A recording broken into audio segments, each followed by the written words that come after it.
자, 지난 시간에 이어서 지역구의 결과 페이지를 수정을 해볼 건데요.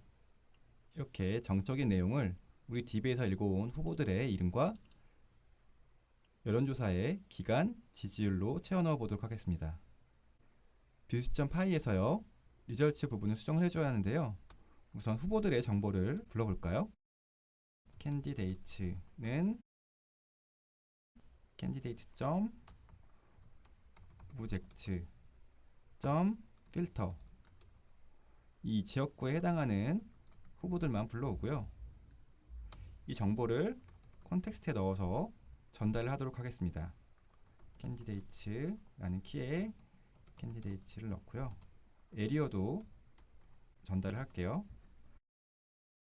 이 콘텍스트에 넣은 정보는 렌더에서 전달을 하면 되고요. 저장을 하고 이제 result.html에서 이 부분을 활용해서 표시를 해보겠습니다. 지역구 대신 에리어를 적어주면 될 것 같습니다. 타이틀을 바꾼 거고요. 바디 부분에 맨 위에 나오는 이 지역구 부분도 이렇게 적어주도록 하겠습니다. 그리고 이번에는 후보 이름을 넣어볼 차례인데요. 후보 1, 후보 2라고 표시되어 있는 부분에 DB에서 읽어온 후보들의 목록을 넣어주도록 하겠습니다. 포문을 써야 되니까 이렇게 적어주면 됩니다. 캔디데이츠에서 후보 목록을 불러오고요. 반복해서 쓸 필요 없이 포문을 통해서 td 태그를 반복을 해줍니다. td는 각 칼럼에 들어가는 데이터에 해당하는데요. 이 부분에 candidate.name을 적어볼까요? 그런데 이렇게 중괄호로 닫아주어야 하죠. 저장을 하고요.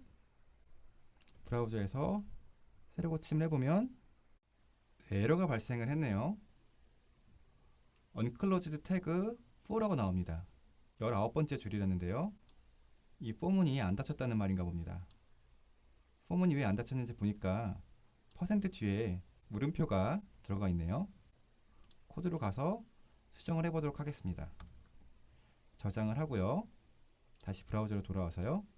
이렇게 에러가 발생했을 때는 에러 메시지를 자세히 읽어보면 그 안에 답이 있는 경우가 많습니다. 다시 새로 고침을 해보겠습니다. 네, DB에서 읽어온 힐러리와 트럼프라는 후보들의 이름이 잘 나오네요. 다음으로는 이 기간을 적어볼까요? 기간은 폴에 들어있기 때문에 폴을 일단 가져오도록 하겠습니다. 폴즈는 폴.object.filter, 에리어는 에리어에서 모든 조사를 가져오도록 하고요. 그런데 우리는 여러 개의 폴을 가지고 있습니다. 지난 시간에서는 하나의 폴만 만들었지만요. 기간별로 여러 번의 여론조사를 할 수 있겠죠? 그 결과를 다 모아서 보여주고 싶어서 이렇게 폴즈를 갖고 온 겁니다. 그 결과에는 기간뿐만 아니라 각 후보의 득표 정보도 들어가 있어야 하는데요. 득표 정보는 초이스라는 모델에 따로 들어있죠. 폴과 초이스는 분리가 되어 있습니다. 이 두 가지를 한 번에 리절트에서 읽어드려서 읽기 쉬운 형태로 result.html에 전달해야 하겠습니다. 그래야 이 부분을 쉽게 채워넣을 수가 있는데요. 여러 번의 여론조사가 있으니까 그 부분은 하나의 리스트로 만들어 놓겠습니다. 그리고 그 리스트 안에 한 번 한 번의 여론조사를 딕셔너리로 순서대로 넣어주는 겁니다. 자, 이제 for, poll in, polls, 각 여론조사를 돌면서요. 리절트는 딕셔너리라는 리절트를 하나 만들어줍니다. 여기에 스타트 데이트와 엔드 데이트를 넣어줄 건데요. 리절트의 스타트 데이트는 폴.스타트 데이트, 그리고 엔드 데이트는 마찬가지로 폴.엔드 데이트라고 적어줍니다. 이렇게 만들어 놓은 리절트는 폴 리절츠에 추가를 해줘야겠죠. 네, 이렇게 하면 폴 리절트에 딕셔너리가 추가가 되고요. 그 딕셔너리에는 스타트 데이트와 엔드 데이트가 들어가 있게 됩니다. 컨텍스트가 밑에 있어야 되는데요. 잘라내서 아래에 붙여놓도록 하겠습니다. 그리고 폴 리절츠를 넣어줄 거니까 딕셔너리 키 이름은 폴 리절츠라고 넣어주겠습니다. 저장을 하고요. 리절트를 돌아와 볼게요. 네, 일단 기간에 대해서만 정보를 넣어줬습니다. 지금은 이렇게 후보가 2명 있는 하나의 조사만 있는데 또 다른 조사가 이렇게 있다고 하면 반복문을 통해서 보여줘야겠죠. 이렇게 조사가 하나만 있는 게 아니라 조사가 여러 개인 경우 반복문으로 각 조사에 대해서 정보를 채워 넣어줘야 합니다. 자, 이 부분은 다시 지우고요. 여기서 이제 포문을 앞부분부터 적어볼게요. for result in 폴 리절츠 여기서 and for 하고요.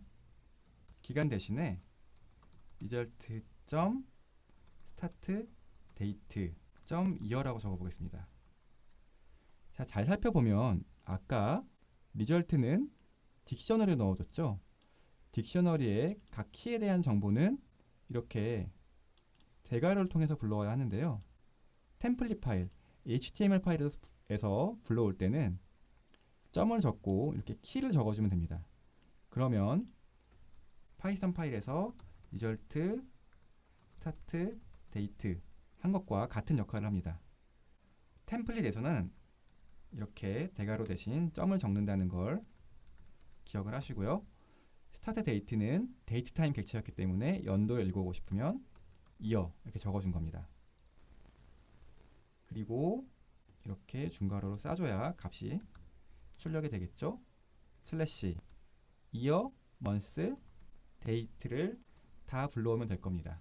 저장을 하고 돌아가서 실행을 해보면 네, 3월 1일부터 라는 게 잘 나오고요. 뒤에 이어서 표시를 해줄게요. 그대로 복사해서 쓰겠습니다.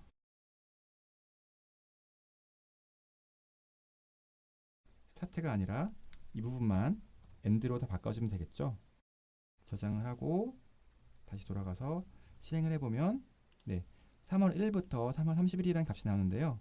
이 값은 각자의 DB에 여론조사 기간이 어떻게 설정되어 있는지에 따라서 다를 거고요.